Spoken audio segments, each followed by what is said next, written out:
বরে শুরু।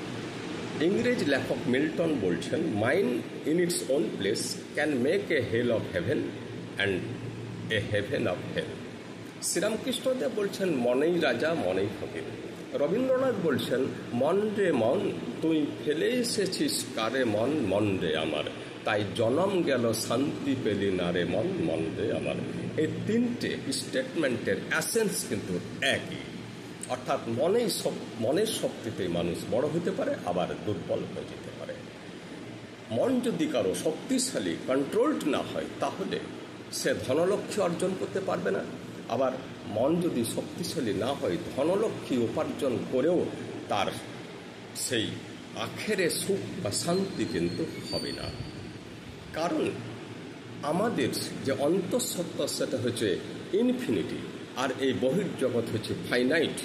ফাইনাইট কখনো ইনফিনিটির তৃষ্ণা মেটাতে পারে না।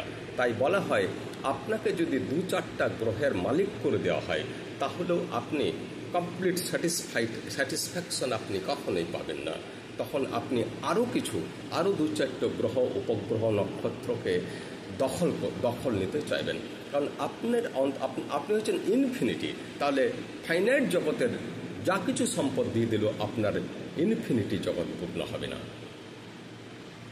নমস্কার।